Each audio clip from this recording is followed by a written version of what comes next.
right, 3, 2, 1.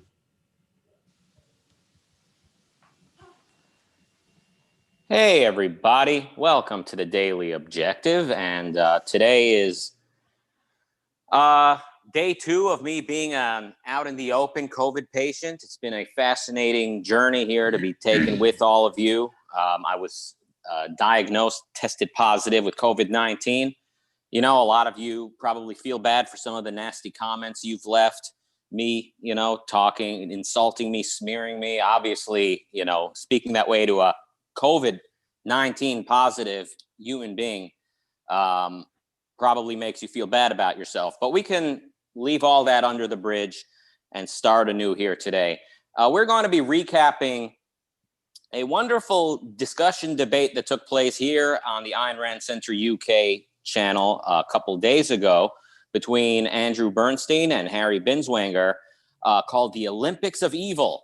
Does it matter who wins? It was a great discussion. I definitely learn a lot every time I see them talk, and it always makes me kind of realize just how much left I have to learn. It blows my mind that some people could insult either one of them and imply that either one of those gentlemen doesn't know what they're talking about. Whoever says things like that must be very, very advanced. That's all I can say. If you think you're in a position to be insulting either party in that debate, you should graduate from internet comments and start publishing, because you must be very, very educated. I want to share one thought that I had. I don't know if this really speaks to the main point of the debate, but it occurred to me when Harry Binswanger was reading an excerpt from some of the Pope's condemnations of mankind from around the Renaissance, I think. So I think Dr. B's point was that even when Aristotle was making this great comeback, even then the Catholics were very anti-human and anti-reason and saw humans as a cancer on the earth. And that's what the excerpt said by the Pope. He was comparing people to cancer and lice and fungus that destroys the field and kills the trees, and lice on a sickly animal, right? So, things along those lines. And I'm thinking to myself, what's wrong with fungus and lice and disease? Aren't those just forms of life? Why is the Pope making those things sound bad, right? The Pope is saying God hates people because people are similar to fungus and viruses and cancers and lice. It sounds like God has a very human-centered standard of value, right? As human beings, we like healthy fields of trees, and we like healthy mammals and birds, and we dislike fungus, and we dislike cancer, and we dislike lice and various diseases that kill us and our fellow mammals. But why does God have a problem with any of those life forms, according to the Pope? So is the Pope saying that God hates humans because we remind him of fungus? Or is it just that the Pope is comparing us to fungus so that we can relate, to make it relatable? So we go, oh, I get it. God sees me the way I see fungus and diseases and lice. It was interesting. It would be something I would love to ask the Pope if I could. If any of you happens to be in heaven, also let me know.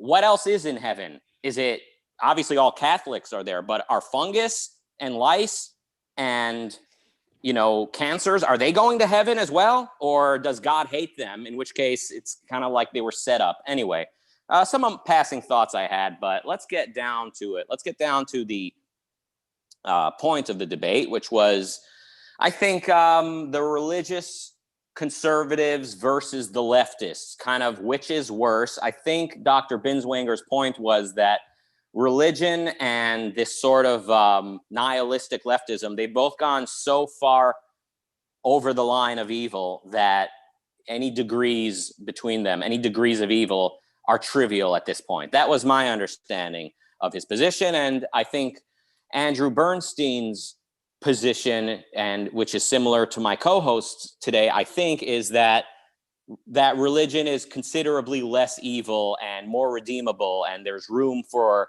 a way out when there's religion, as opposed to communism, Marxism, collectivism, which are just beyond redemption and just considerably more evil. We're going to get into it. Let's meet our co-host. Let's meet my co-host today. This is a guy who, legend has it, he was cast to play the role of an objectivist one time for a show or a movie, and ever the method actor, he went, studied the philosophy, became an objectivist to play this role, but then never broke character again. Please welcome Mark Pellegrino. What's up, man? How you feeling? Feeling all right. I think the worst of the symptoms are hopefully behind me. I've been talking for weeks about being a little bit sick, but now that I'm officially COVID positive, now everybody feels bad. But I think the symptoms are probably behind me. Hopefully, you never know. It's a very tricky disease, kind of like the way the Pope sees human beings. This virus, it's deceitful and ugly. So I'm, just imagine being outcast, being a social pariah. No one wants to come near you. That's kind of me right now. I feel that anyway. Exactly. I think with our current cancel culture, I am a pariah that no one wants to come near. So you know exactly what I'm going through. So anyway, did you watch the debate between the two gentlemen? No, I got the link sort of late, so I didn't see the debate. So tell me, who won? Did anybody win? Depends who you ask. I think people would probably say their guy won, depending on who they were in agreement with to begin with. So I don't know if anybody won. I think as I expected, even though I disagreed with Andrew Bernstein more going into it, I was very much taken aback by some of the points he made. So I was reminded of how much left I have to learn. So it kind of reminds me.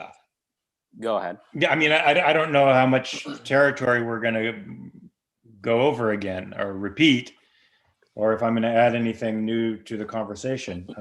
I'm not sure, because of course I maintain that modern skepticism is worse than the religious conservatives, and I think you can go back in time and look. Let's just say that the skeptics and the religious right do share things in common.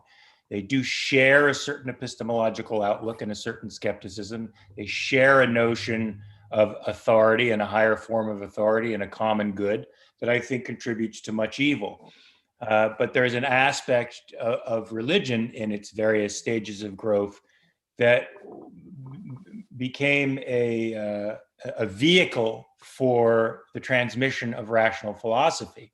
It was the Muslim culture that maintained Aristotelian tradition and exploited that tradition in its early stages to develop mathematics and astronomy more. And it was the revitalization of Aristotelianism through Thomas Aquinas and religion that gave us the Renaissance. And many of the great philosophers that we associate with the Enlightenment, men like Isaac Newton and John Locke, were animated by religious feeling, religious sentiment, to explore the universe and to apply reason to the problems of human existence and to the problems of reality. And we're quite successful at that. That's to me is the good part of religion, the unifying part of religion, epistemologically speaking, that is carried over today with some additional American, I think, innovations that are positive. The skeptics are about deconstruction.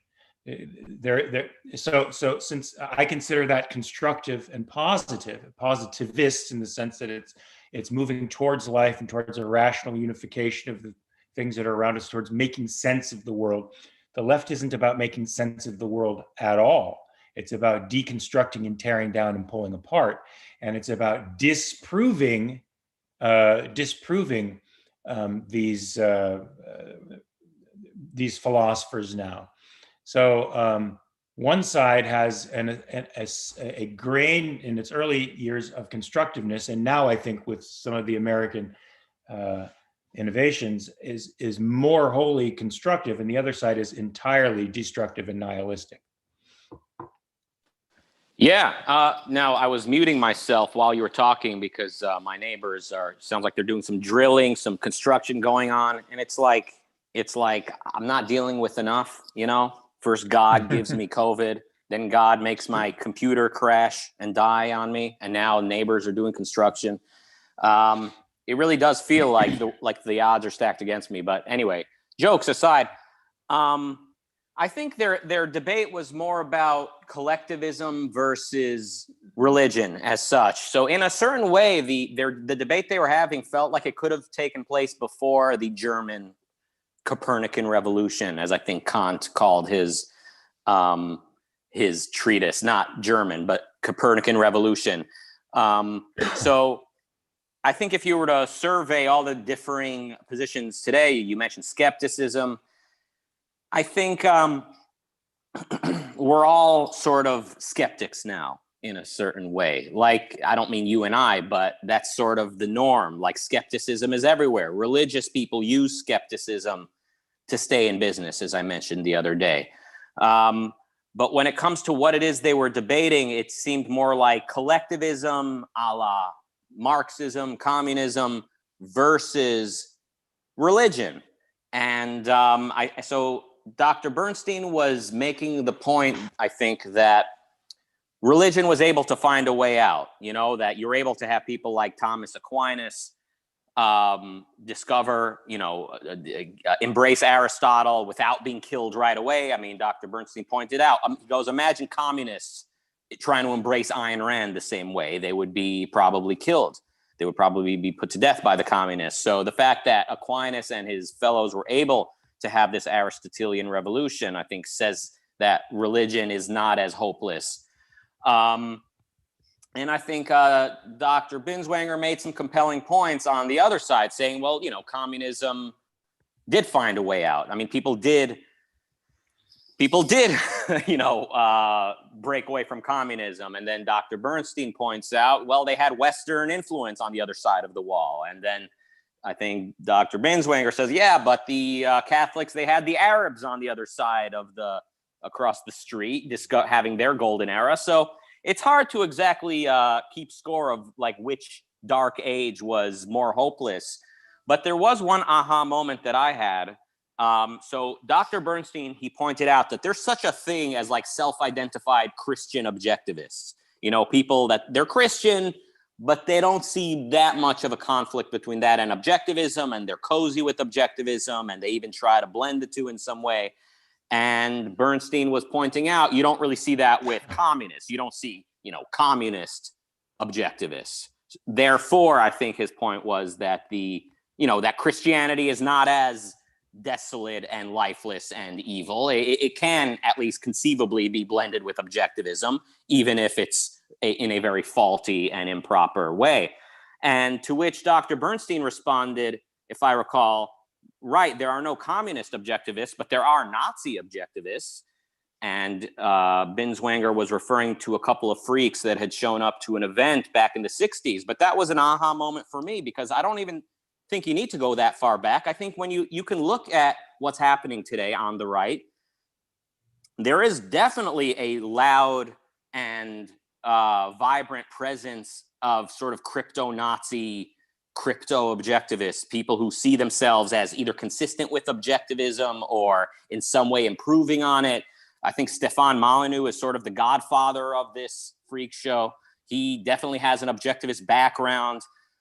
He had the most highly viewed Ayn Rand related videos on YouTube until his channel was suspended. So Stefan Molyneux and a lot of others definitely would say they have an objectivist background, an understanding of objectivism, a lot of agreement with it. Maybe they think they are objectivists, and they very much embrace what you'd call race realism, the belief that race is an important part of what determines or shapes a man's values, enables a man's ability to primarily IQ. I mean, they link race with IQ. Race and IQ, which in turn highly informs their ability to get along in civil society. And so immigration policy should reflect that when choosing who's allowed to immigrate. And just generally in their view of man, they see race and IQ as like shaping values and ability to behave rationally and in a civilized society.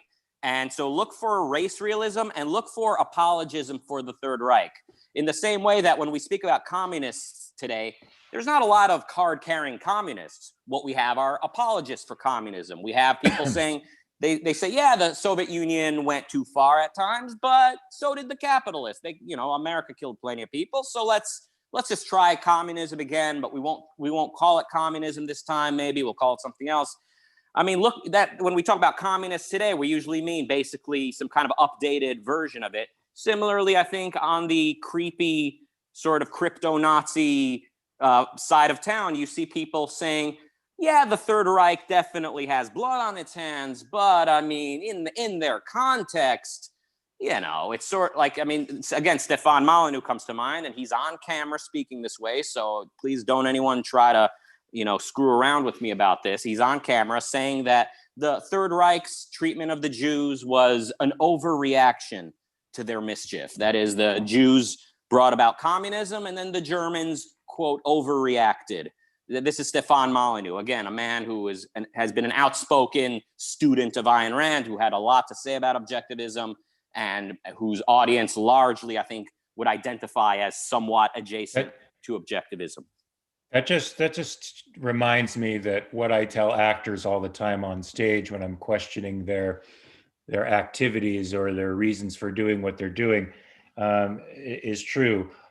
Saying it so doesn't make it so. And just because you call yourself an objectivist and hold all kinds of perspectives that are frankly paradoxical and contradictory to objectivism doesn't make you an objectivist / nationalist / Nazi / communist.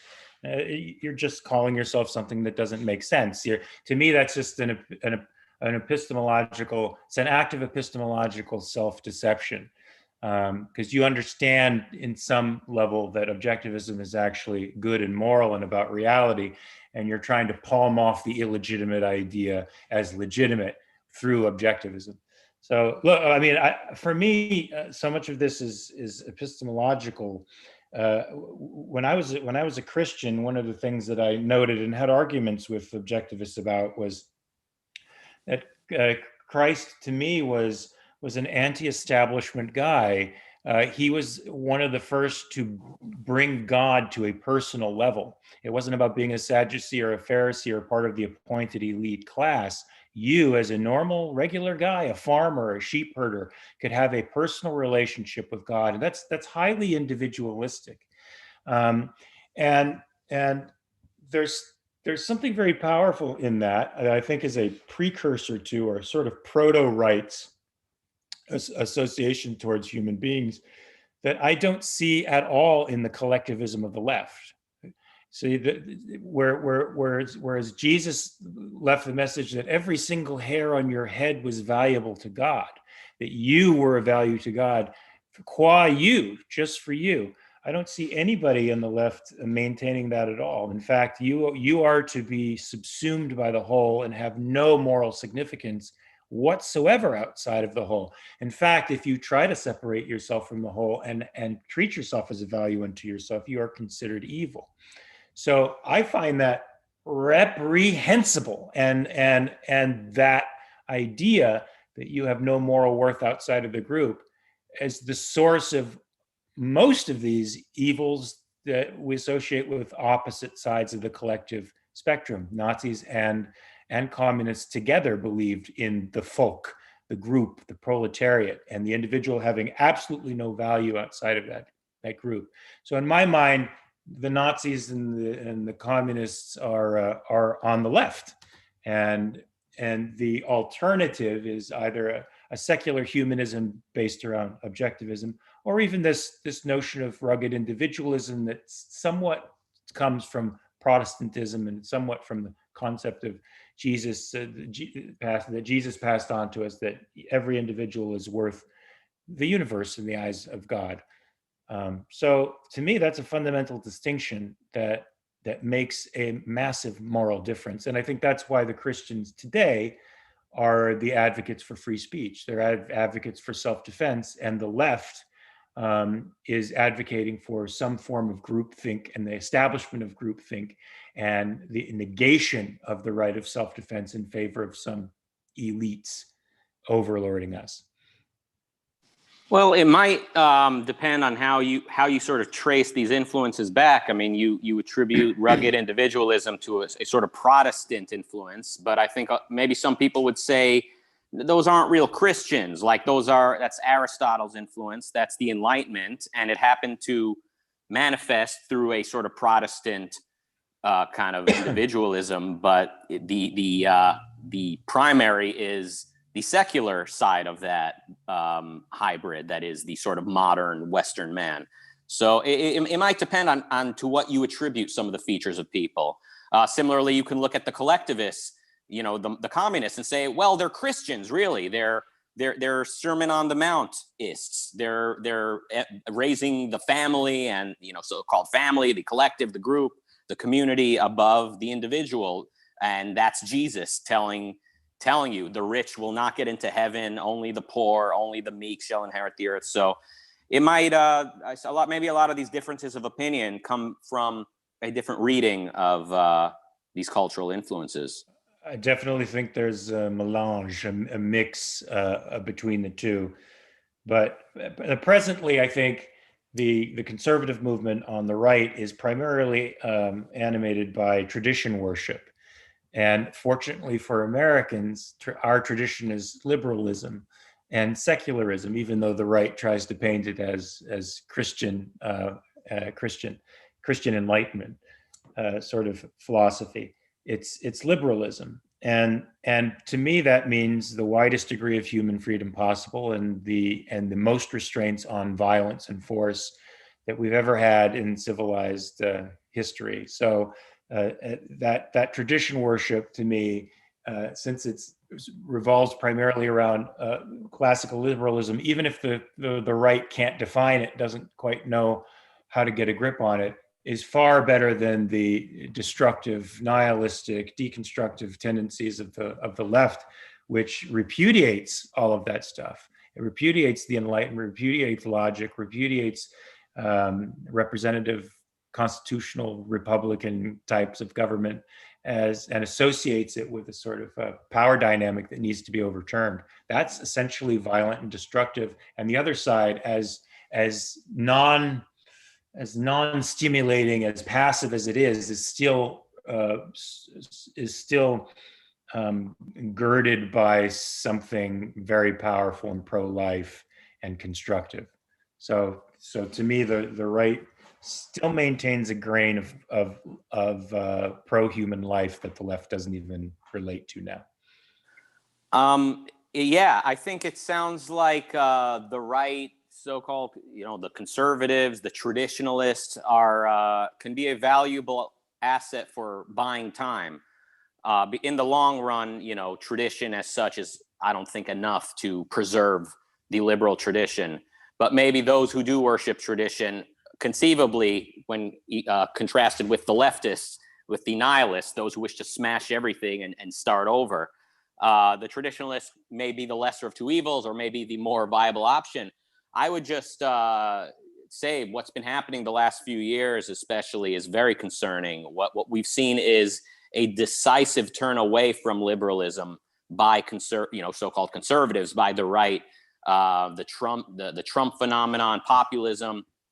We are seeing, as we often see among conservatives, we're seeing former leftists or former left-leaning people kind of drift to the right and argue for yesterday's leftist arguments. So a lot of right-wingers today, they're making anti-capitalist arguments, anti-individualist arguments, and their one redeeming quality is that at least they're not the left.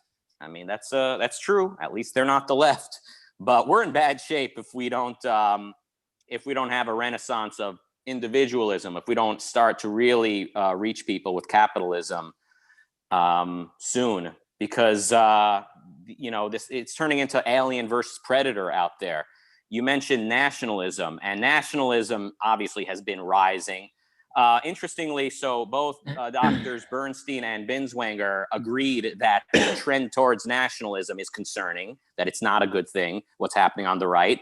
And to speak to Dr. Bernstein's point when he said there are so-called Christian objectivists, but there are no communist objectivists, I would say there's a lot of nationalist objectivists out there. I mean, I would say they don't entirely get it, but they do call themselves objectivists, and they are loving Trump. They are loving the tariffs and the protectionism, and they see Trump's, that type of policy as coherent, as compatible with capitalism. So there's definitely a thing called, you can conceptualize as, nationalist objectivists that are far more numerous, I think, than so-called Christian objectivists. So that's let me go ahead. Let me be a devil's advocate here for a second, because I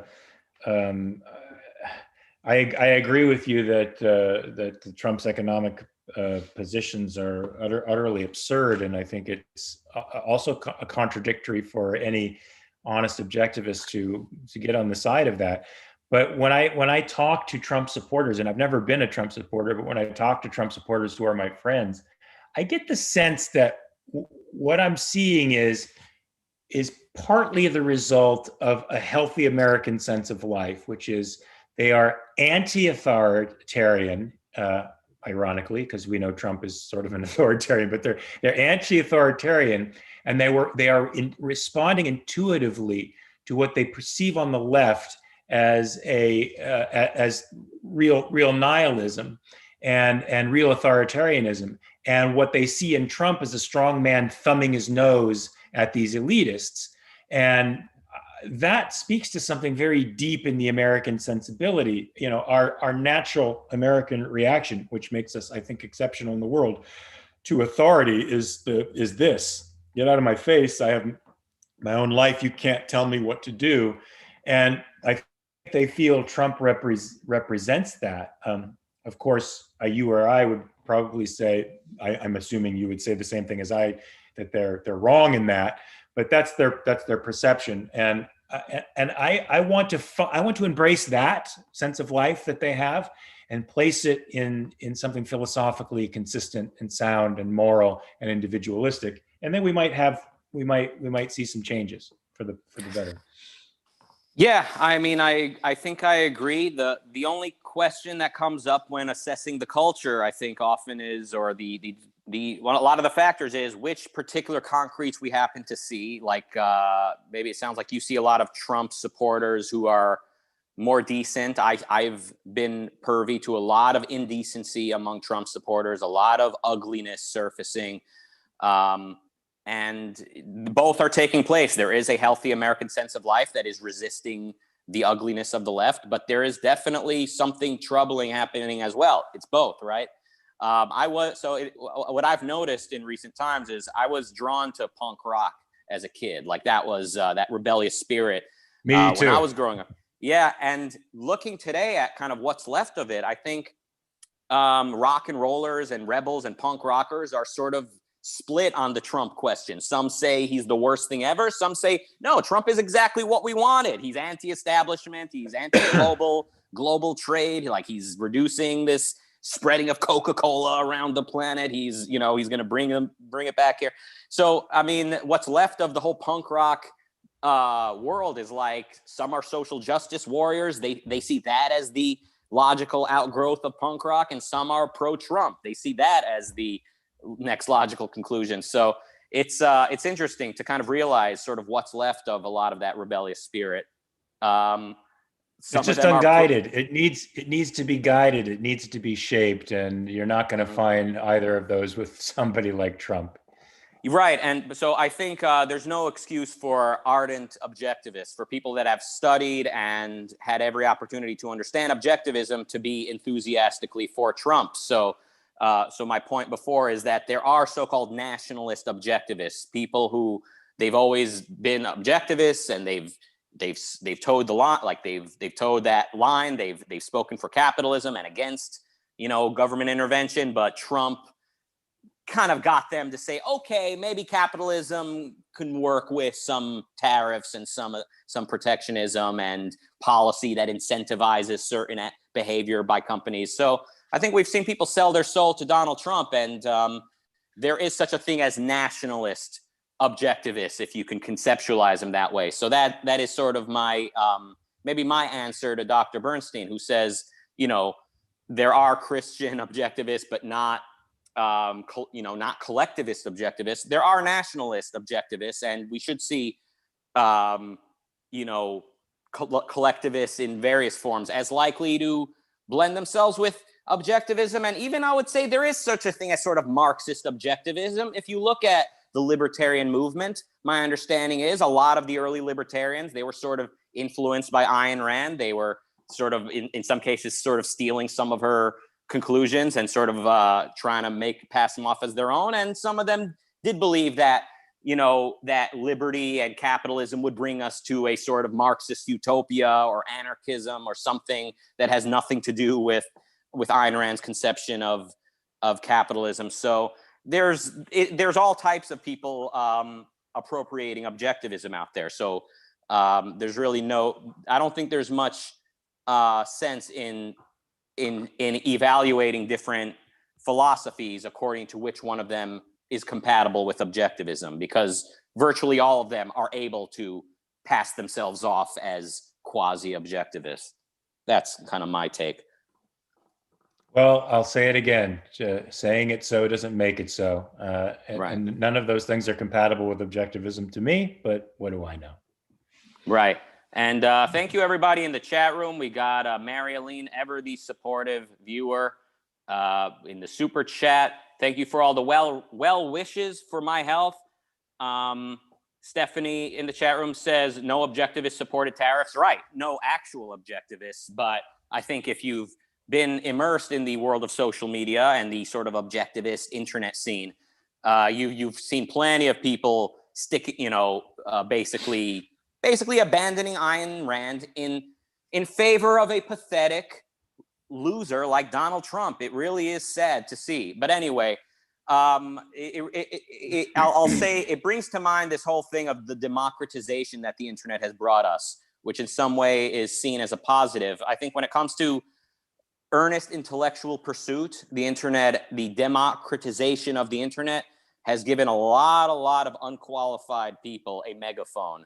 And it's made it more difficult to sort of figure out what objectivism actually is. Luckily, we do have a handful of real objectivist intellectuals that are giving us some clues.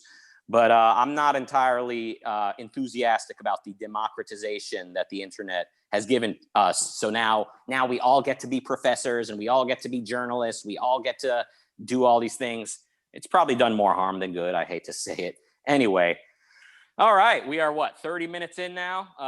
The COVID patient has stretched out the 20-minute show to 32 minutes, like we often do. I should really have ended it earlier. I should have utilized the COVID privilege and ended us on time for once. Thank you, Mark. Always a pleasure to explore these ideas. Dave Rubin used to say to his fellow IDW members, what is it about us that we're able to discuss these ideas, that we're able to go there? What is it about us? So I'll ask you, what is it about us we're able to discuss these topics? We must be remarkably special. Thank you, everybody. That's a very good Dave Rubin invitation. Thank you. I'm looking forward to getting my voice back and my computer so I can do a lot more of that. Thank you, all of you watching. All of you are special for watching. What is it about you, I would ask. Thank you, Zalmi, for the last-minute super chat, and thank you, Razi, behind the scenes. And, Dave, thank you for that last-minute super chat as well. All right, I'm going to read it because it's a nice big super chat. The extent the right respects the individual is the extent to which they place the Enlightenment before Christianity. It doesn't come from a streak of individualism buried in the Christian religion, as Dr. Bernstein argued. Well, I've also heard Ayn Rand similarly say, especially in her young days, that Christianity brought individualism to the West, or something along those lines. I would agree with her. And I've heard, let's say, Ankar Gate and others, and I think Dr. Binswanger also saying that that's sort of accidental. So it's not, let's not overemphasize that. Anyway, More on this another day. Jesus Christ, no pun intended. Look at me. I'm sitting here. I am COVID positive, using the last of my voice to discuss ideas. So I should really rest. Thank you all. The show will resume tomorrow, same time. And thank you and goodbye.